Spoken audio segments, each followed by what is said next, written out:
Diz assim o texto: Então disse o Senhor a Moisés: Farei também isto que tens dito, porquanto achaste graça aos meus olhos e te conheço por nome. Então ele disse: Rogo-te que me mostres a tua glória. Amém? Amém. Feche os seus olhos. Senhor, nós te adoramos, nós rendemos louvores ao teu nome. Nós, Senhor, já fizemos orações, colocando as nossas súplicas, colocando as nossas dificuldades, colocando diante de ti, como a sua palavra diz, todas as coisas, Senhor. E nesta noite nós queremos ouvir da sua palavra, Senhor. Trata conosco, trata com cada um de nós, nos ensina, nos exorta, nos edifica, nos renova, nos fortalece, Senhor. Traga uma palavra em direção ao nosso coração, não aquilo que nós precisamos ouvir, mas aquilo que o Senhor tem para falar com cada um de nós. Porque a sua palavra, Senhor, é vida para o nosso ser, é saúde para os nossos ossos, Senhor. Que o Senhor venha nos transformar, Senhor, pela sua palavra. Amém. Usa a minha vida pela tua misericórdia. Abre o coração da tua igreja para receber a tua palavra e que o teu Espírito Santo age em nosso meio, em nome de Jesus. Amém. Pode se assentar. Irmãos, o texto que nós lemos são dois momentos. O primeiro momento, do verso 12 até o verso 17, é Moisés rogando para que Deus estivesse com o povo durante a sua caminhada, durante a sua jornada rumo à terra prometida. E Deus, Ele estava falando que talvez não iria com o povo por algumas situações, e Moisés falou: se o Senhor não for conosco, nós não iremos. Porque não vale a pena você receber ou alcançar uma promessa, uma bênção, sem Deus estar com você. O principal não é as promessas de Deus, o principal é o Deus de promessas. Amém. Porque Ele traz todas essas coisas. Então Moisés, ele queria a presença de Deus no meio do povo. E Deus fala: eu farei isso porque você achou graça diante de mim, aos meus olhos. E a segunda parte é Moisés, ele pedindo algo maior. Ele pediu algo para o povo, para que a presença de Deus estivesse no meio do povo. Só que depois ele fala: Senhor, eu rogo-te para que eu veja a sua glória. Amém. E glória tem alguns significados. Dentre estes, ela pode significar peso, carga, reputação, dignidade, honra, opinião, julgamento ou ponto de vista a respeito de algo, de alguém. Pode representar esplendor, depende de como a palavra foi colocada no contexto. E Moisés, ele estava querendo uma intimidade maior com Deus, um conhecimento maior de Deus, que é o desejo de todo cristão, de todas as pessoas que caminham com Deus, ter uma experiência maior com Deus, ter um relacionamento maior com Deus, ter um encontro maior com Deus. Amém. Só que para isso acontecer, é necessário ter algumas atitudes. Para que Moisés chegasse neste ponto e pedir: Senhor, eu quero ver a sua glória, aconteceram algumas situações em que eles tiveram que mudar, resolver, agir, para que ele pudesse alcançar esse favor de Deus. Então, nessa noite, eu quero ministrar algumas atitudes que nós devemos fazer para ver a glória de Deus e como Deus manifesta a sua glória para nós. Amém. A primeira atitude, você lê no capítulo 32, que é quando o povo de Israel ergue um bezerro de ouro. Moisés estava demorando no monte, Deus estava falando para ele a lei, fez as tábuas, e o povo falou, Moisés está demorando, e pediu para Arão que Arão fizesse um bezerro de ouro. E Arão preparou, pediu para eles, fala, me dê todos os seus objetos de ouro que eu vou fazer. Fez o bezerro e falou, esse é o Deus, libertou, enfim, tal, do Egito. E o povo começou a adorar aquilo. O Senhor falou para Moisés, você desce depressa, porque o povo se desviou. O povo que você libertou do Egito já se desviou do seu caminho, já está adorando outros deuses. Moisés desce e vê aquela situação. E o que ele faz? Ele tira a idolatria do meio do povo. Ele tira o ídolo do meio do povo. Ele pega o ídolo, ele destrói, ele esmiuça aquele bezerro, joga nas águas e fala, a partir daqui acabou essa idolatria. Irmãos, para nós vermos a glória de Deus, a idolatria tem que sair.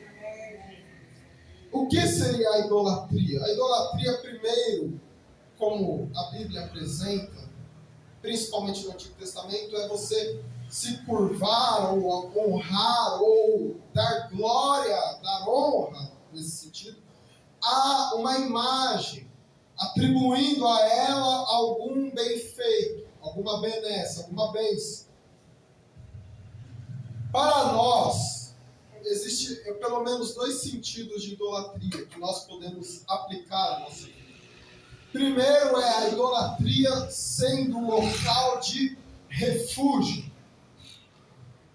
para onde nós nos refugiamos quando nós estamos preocupados, quando nós estamos aflitos, quando nós estamos com angústias, com dificuldades, para onde nós nos refugiamos, onde nós encontramos abrigo. Isso é um ídolo, um local de refúgio. Eu passo ali na Anhanguera, tem um local, que eu não vou falar o que é, mas é onde o pessoal se exercita. Aí tem uma placa, assim. Se você passar, você vai ver, tá assim. Ansiedade, depressão, tal e tal. Aqui, tudo isso se cura. Mais ou menos isso. A pessoa, ela busca um local como refúgio. Eu estou em depressão, eu vou me refugiar para aquele local. Eu não estou falando que é errado você frequentar esse local por questões de saúde. Não é. Mas a pessoa não pode tratar as coisas como refúgio. Tem gente que se refugia na televisão. Tem gente que se refugia na internet, no celular. Tem pessoas que se refugiam nas músicas. Tem pessoas que se refugiam na religião. Tem pessoas que se refugiam, que buscam esse conforto, essa segurança, esse local de paz nos braços de outras pessoas, amigos, da própria família, de amores, enfim. É um local de refúgio, é um ídolo que a pessoa cria, que ela busca. Uma outra definição de idolatria ou de ídolo é aquilo ao que eu obedeço mais que a Deus. Aquilo que eu obedeço mais que a Deus é um ídolo para mim. Quando Pedro e João eles foram confrontados pelo Sinédrio em Atos, eles disseram, mais importa obedecer a Deus do que aos homens. Porque para eles valia mais a obediência a Deus, o servir a Deus, do que servir aos homens. Mas quando nós obedecemos mais aos homens, ou quando nós obedecemos mais à cultura que nos é colocada do que a Deus, nós estamos criando um ídolo. Como assim? Eu obedecer à opinião geral. Tudo aquilo que o mundo pensa, eu também penso. Como o mundo age, eu vou agir da mesma forma. Se o mundo, quando uma pessoa ofende, ela tem o direito de ofender de volta, eu vou agir assim. Por quê? Porque eu estou entendendo que vale obedecer mais sistema que foi colocado do que a Deus. Irmão, para a glória de Deus se manifestar, para a presença de Deus encher a nossa vida, estar conosco em todo o tempo, a idolatria tem que sair. Amém. O nosso refúgio tem que estar em Deus. Amém. Davi foi um homem que teve, a gente pode falar alguns erros, só que a Bíblia quando fala dele diz que ele buscava a Deus com o coração perfeito. Diversos textos falam isso.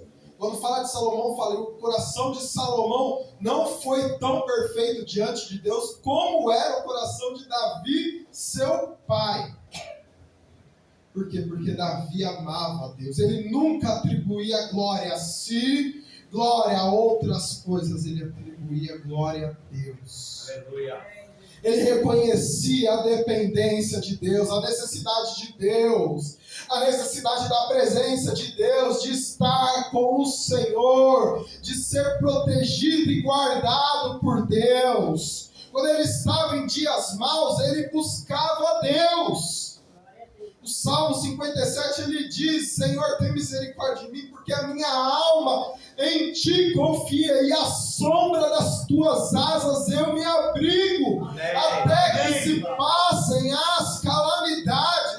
Irmão, nós precisamos nos refugiar em Deus, buscar socorro em Deus, confiar somente em Deus, saber que somente Ele é digno do louvor, somente Ele é digno da glória, somente Ele é o nosso Deus, e nenhum outro pode fazer, e nenhum outro pode realizar, e nada está acima dele.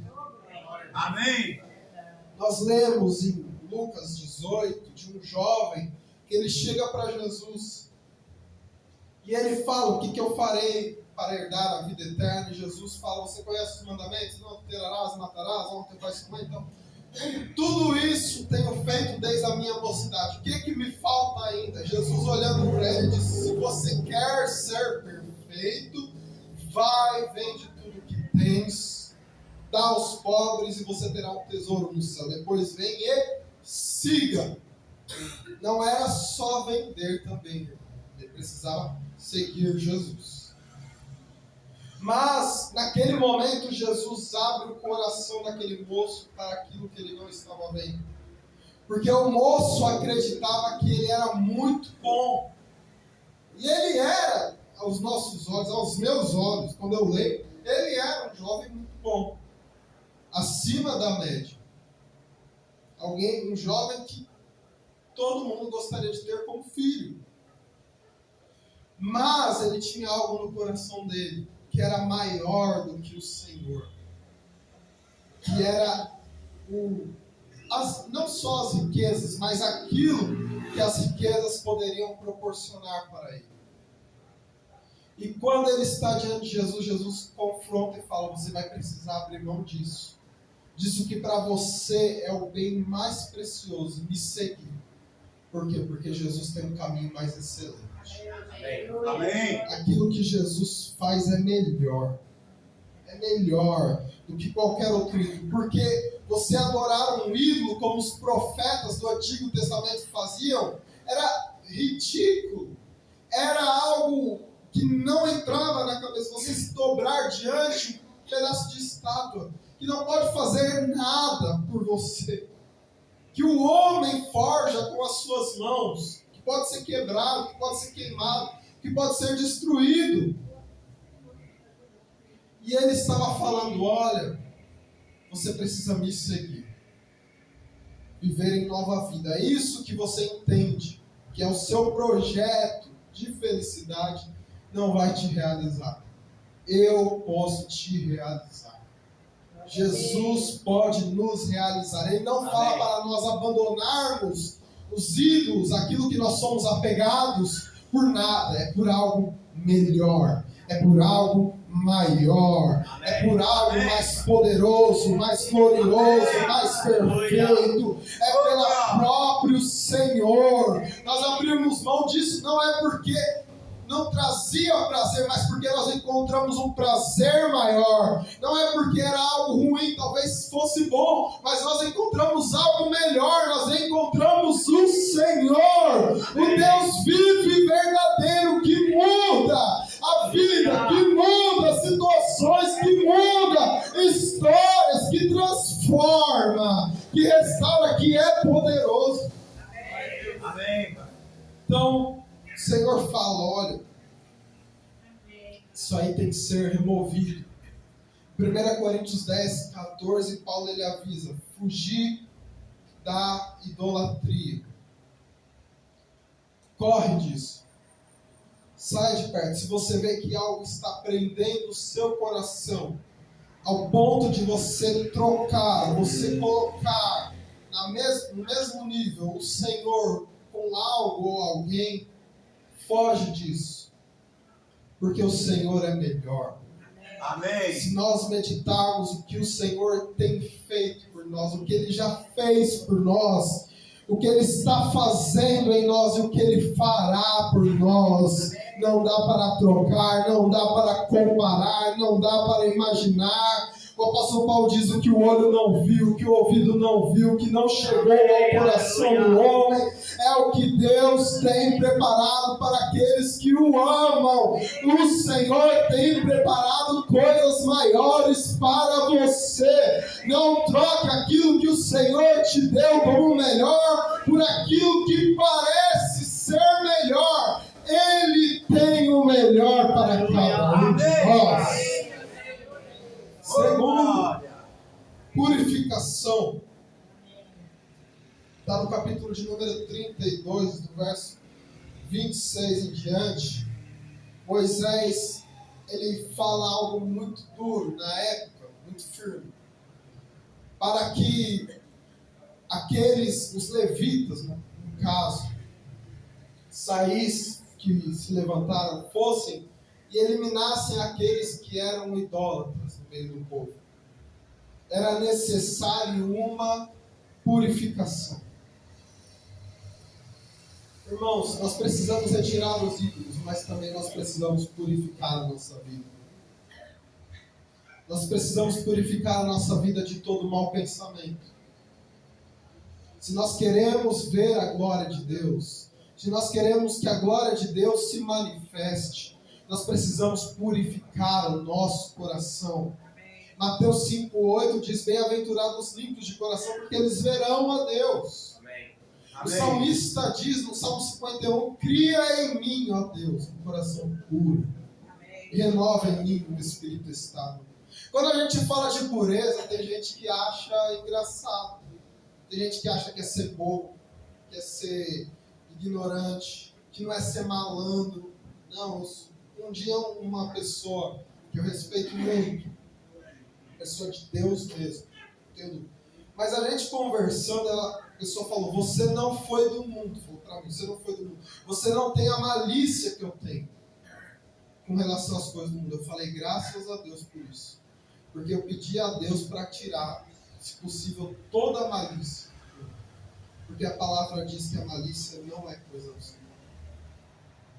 Às vezes a pessoa ela acha que ser malicioso é bom, que ser maldoso é bom. Não, eu conheço a intenção.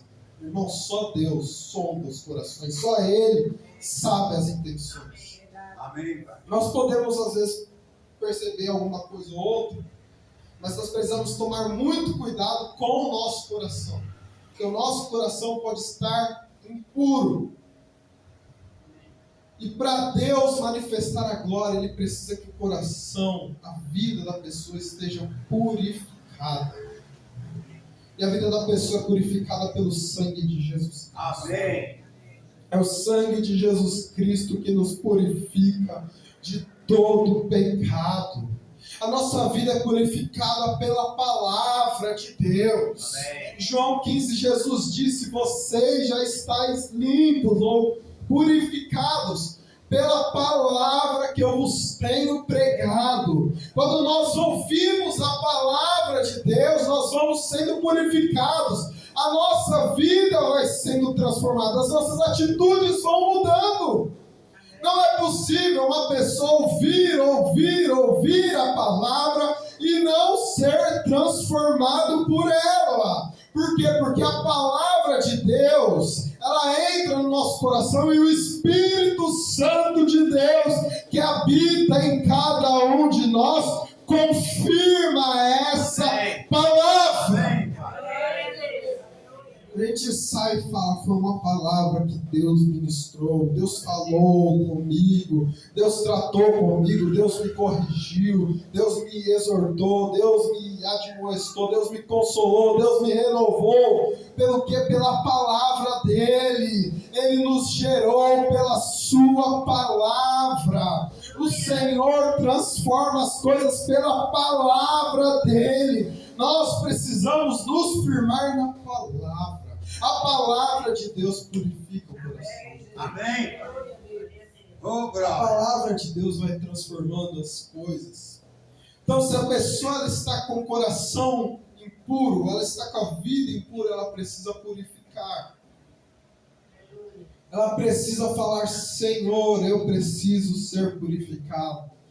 Mas como eu sei se eu estou impuro ou não? Então, melhor, vamos colocar assim, pecar pelo excesso do que pela falta. Você colocar diante de Deus, Senhor, como um dos salmos, Senhor, coloca diante de mim as minhas transgressões, aquilo que eu tenho feito que talvez eu não saiba, para que eu possa me arrepender. Colocar diante de Deus, falar, Senhor, se meu coração está sendo levado dessa forma, que o Senhor retire de mim isso. Deus é bom, irmão. Deus é misericordioso.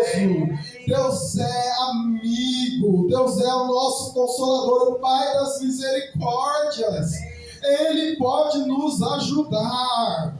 O problema é quando nós queremos desenvolver técnicas. Falar, não, a gente pode desenvolver um jeito para termos um coração mais puro, para termos uma vida mais santificada, é só fazer isso ou aquilo. Não, é dependência total de Deus, é confiar em Deus, é pedir o auxílio de Deus, é pedir o fogo purificador de Deus para as nossas vidas, porque Ele transforma a nossa vida, Ele transforma o nosso viver, Ele transforma o nosso pensar. Ele transforma o nosso agir, Ele transforma o nosso sentir, Ele transforma o nosso tratar. É você pedir, Deus, purifica a minha vida. Amém. Purifica o meu ser, limpa os meus caminhos, limpa os meus passos, desvenda os meus olhos.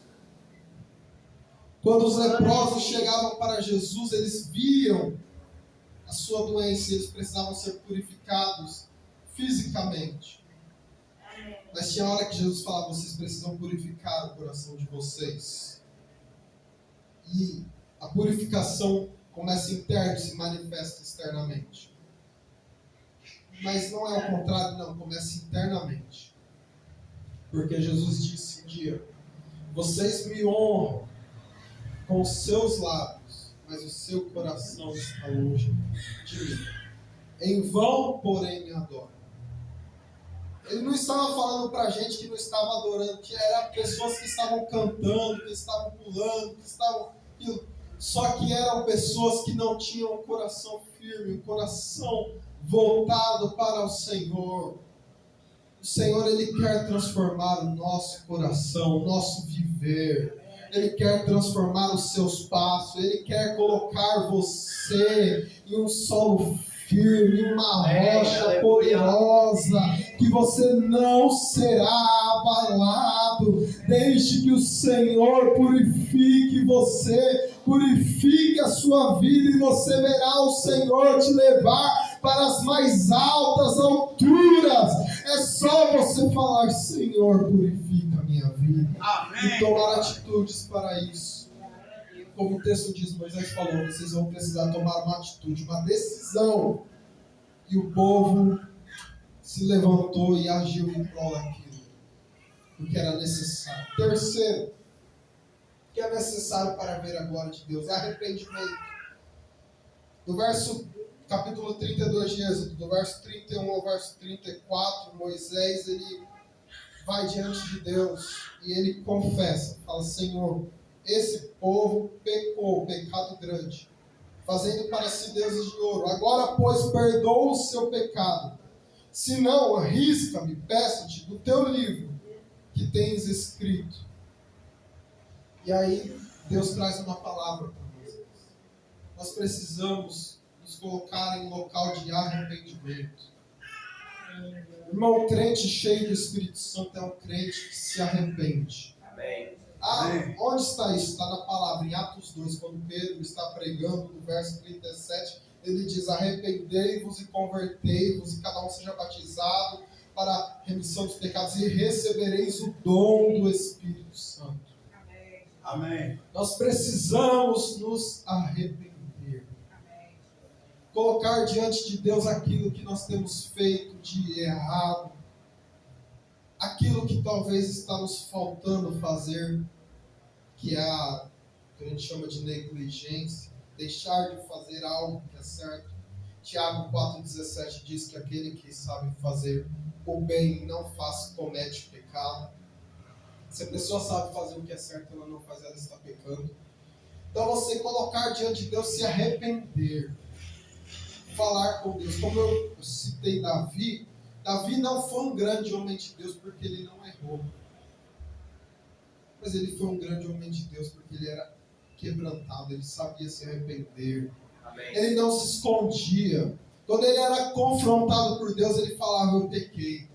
Ele não falava, não dava desculpa, ele não explicava, ele não dava motivação, ele não falava: não foi a ocasião que fez ladrão. Ele não dava uma justificativa, ele falava: eu errei, eu pequei. Porque ele conhecia o Deus que ele servia, que era um Deus que perdoa. Amém. É um Deus bom. Irmãos, nós servimos a um Deus que perdoa, que está pronto para nos perdoar, que está pronto para nos aceitar. Você lê em Lucas, capítulo 15, se eu não me engano, que é a parábola do filho pródigo. E o filho mais novo, ele vai, faz tantas coisas, ele volta e ele acha um local de arrependimento. Ele merecia? Não. Ele era digno? Não. Mas ele era filho. Amém. Nós somos filhos de Deus. O Senhor, Ele nos ama, e porque Ele nos ama, Ele nos perdoa. É só nós nos achegarmos diante dEle e falar: Pai, pequei contra Ti, eu errei. Eu falei que não iria mais errar dessa forma, mas eu errei, eu caí. Me ajuda, me perdoe, e você vai receber a graça do Senhor, porque Ele é um Deus que perdoa. Ele mandou o Filho bendito para morrer na cruz, para perdoar os meus, os seus, os nossos pecados. Ele nos lavou com o sangue bendito do Filho. Nós fomos perdoados, nós somos um povo redimido por Deus. É questão de reconhecer, de reconhecimento, de falar: Senhor, eu tenho errado, eu poderia fazer mais, eu poderia buscar mais, eu poderia, Senhor, realizar mais, eu não tenho feito, eu quero mudar, Senhor, me perdoa e me dá graça para poder fazer, me dá graça para poder realizar e me dá graça para poder mudar. Arrependimento. É necessário fugir da idolatria. É necessário purificação, é necessário arrependimento. Quarto, é necessário retorno à adoração a Deus. Capítulo 33, do verso 10, diz que o povo vem com a coluna de nuvem que estava à porta da tenda. Todo o povo se levantou e inclinaram-se cada um à porta da sua tenda. A coluna de nuvem era a representação física de Deus com o povo. O povo via a coluna de fogo durante a noite e a coluna de nuvem durante o dia, que simbolizava a presença de Deus com a coluna de fogo guiando, tirando todos os males de perto, e de cima protegendo contra todo o calor, que seria aquilo que vem de cima para tentar. Todas as hostes espirituais da maldade dos lugares celestiais, como diz Paulo em Efésios, tudo aquilo que vem de cima, toda a pressão, e o Senhor ia guardando o povo. Diz o texto que quando eles viram, eles foram à sua porta e se inclinaram para o quê? Adorar. Adorar a Deus. Adorar a Deus é reconhecer a grandeza dele. Adorar a Deus é reconhecer a bondade dele. Adorar a Deus é reconhecer a fidelidade dele. É reconhecer o amor dele. É falar do caráter dele. É falar das ações e dos feitos dele. Adorar a Deus é algo que você gera no seu interior. Adoração não é só expressão física. É tudo, é o seu interior e o seu exterior, em que você louva, em que você exalta, em que você engrandece, em que você reconhece o Deus a quem você serve. O Deus que está te guardando, que está te guiando, que tem te livrado, que te libertou, que te salvou. Amém. O povo voltou a adorar a Deus. O povo parou de adorar os ídolos e falou: nós vamos adorar a Deus. Amém. Dar a Ele a glória. Aleluia. Dar a Ele o louvor. Amém. Nós precisamos dar a Deus a glória, o louvor, porque Ele é digno de toda a glória e de todo o louvor. Jesus, quando ele foi tentado, ele disse para o diabo: adorarás somente ao teu Deus, e só a Ele prestarás culto. Somente a Deus a adoração, somente ao Senhor a adoração. Como foi falado no céu, nós vamos adorar, nós vamos falar que Ele é digno, que Ele está sentado sobre o trono, que Ele venceu, que Ele é santo, que Ele é poderoso, que Ele triunfou, que Ele nos redimiu, que Ele nos lavou, que somente a Ele seja dado todas as coisas, a honra, glória, louvor, majestade, tudo a Ele. A Ele. Adoração. O povo viu a necessidade de voltar a adorar a Deus. Amém, Pai. Adorar a Deus. A gente fala que a adoração não parte só da música, do louvor, parte instrumental, parte vocal, mas é o seu interior, você colocar diante de Deus, elevar diante de Deus a sua vida, colocando diante dele, rendendo a Ele todas as coisas, rendendo a Ele o seu ser. A nossa vida é uma expressão de adoração. A nossa vida, o nosso modo de viver é uma expressão de louvor a Deus. Que coisa maravilhosa, como nós vivemos, como nós tratamos os outros, como nós trabalhamos, como nós vamos para o local de serviço, como nós voltamos, como nós estamos na igreja, como nós andamos na rua, tudo isso expressa louvor nosso a Deus. A Deus. A nossa vida é um louvor a Deus. Amém. Tem pessoas que às vezes elas não conseguem emitir com a voz, com o seu vocal, não sai palavras, mas ela é uma adoradora. A irmã Eixo, quando ela fez um dos louvores dela, ela tinha perdido a voz, ela estava praticamente sem voz, ela não conseguia cantar. E ela foi falar com Deus, e Deus falou: mas você só me adora quando você tem voz? Você não consegue me adorar sem voz? Aí ela parou, ela começou a pensar, e ela começou a adorar a Deus sem, não saía quase de voz. mas ela começou a adorar a Deus. Deus não quer que você cante bem ou mal, porque Ele te deu a voz que você tem. Ele quer que você levante a adoração a Ele, e reconheça que é Ele, e reconheça que é Ele, e reconheça que é Ele na sua vida, que é Ele com você, que é Ele que tem te ajudado, que é Ele que tem te sustentado, que é Ele que tem te dado todas as coisas que você possui como servo. Mas é tudo dele, é Ele que tem cuidado de você, Ele que tem velado por você. É só reconhecer e falar: Tu és digno, Senhor, Tu és digno, Senhor. Mas eu estou passando por momentos difíceis. O apóstolo Paulo e Silas estavam na prisão, tinham apanhado e eles começaram a adorar a Deus dentro da prisão. Jesus, no dia e na noite que eles estavam para ser presos, diz o texto bíblico, que eles cantaram um hino a Deus, eles louvaram ao Senhor. Irmãos, adorar a Deus por aquilo que Ele tem feito. Quando Ele te dá uma conquista, você louvar a Deus, você levantar os braços e falar: louvado seja o Senhor.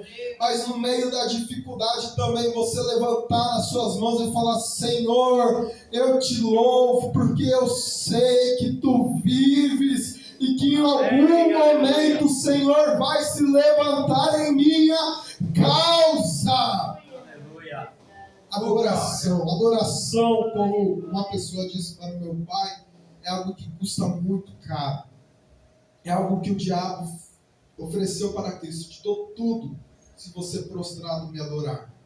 É muito cara a adoração, porque ela só pertence ao nosso Senhor. Amém. Ela só pertence ao nosso Deus. Ó Deus Pai, Deus Filho, Deus Espírito Santo. Somente a Ele pertence louvor, a honra e a glória. Somente a Ele nós devemos adorar. Somente a Ele nós devemos tributar todas as coisas. Quinto, eles precisavam ser guiados por Deus. Eles precisavam ser guiados por Deus. Diz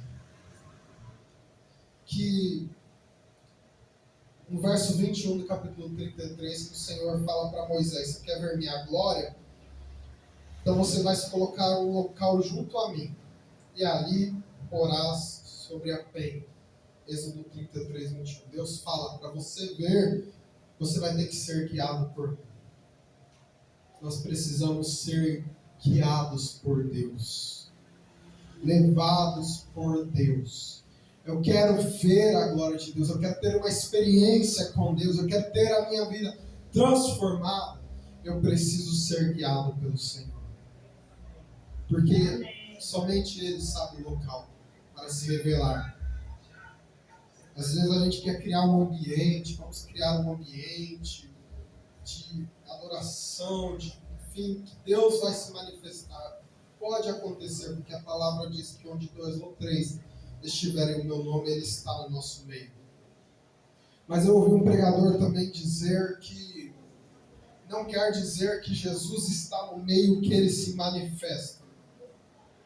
Porque Jesus estava na casa de Simão e Ele não se manifestou até que a mulher entrou, foi nos pés dele e começou a chorar e secar o pé dele com o cabelo dela. Aí Ele se manifestou. Então, existe um momento, e para isso nós precisamos ser direcionados. E Deus muitas vezes nos direciona a locais que nós não queremos estar. Muitas vezes. José não queria estar no Egito. Como sabe isso? Porque ele fala no nome dos filhos dele, Manassés e Efraim, cada um com um significado. O Senhor me fez esquecer da casa dos meus pais, o Senhor me fez prosperar na terra da minha aflição, Efraim. Então, Daniel, ele estava dentro da cova. Deus se manifestou lá dentro. A glória de Deus se manifestou. Os 3 moços, eles foram para a fornalha e a glória de Deus se manifestou dentro da fornalha. Os discípulos estavam no meio da tempestade, a glória do Senhor se manifestou no meio da tempestade. O apóstolo Paulo estava preso em Atos 22, 23. Diz o texto que o Senhor apareceu para ele e disse: Paulo, não temas, porque assim como você testemunhou de mim em Jerusalém, assim importa que testemunhe sobre mim em Roma. A glória de Deus não se manifesta somente nos tempos favoráveis, nos dias bons, mas também nos dias maus, nos dias em que você está chorando, que as aflições batem, que as lutas vêm, que as coisas não começam a dar certo, estão dando errado. Deus fala: eu manifesto a minha glória, porque eu estou guiando seus passos. Aleluia. É Deus que nos guia. É Deus que nos guia. Para onde nós formos, onde estivermos, se nós estamos aqui, é Deus que nos trouxe. É Deus que nos tem guiado. A sua mão nos sustenta. A sua destra poderosa nos fortalece. É Ele que tem guiado o nosso viver. Mas eu tenho vivido dias maus, mas o Senhor está com você no meio dessa tormenta. É por isso que você não morreu. É por isso que você não foi destruído. É por isso que você não acabou a sua esperança. Por quê? Porque o Senhor está com você. O Senhor está contigo. Ele tem te guiado e Ele vai fazer algo novo.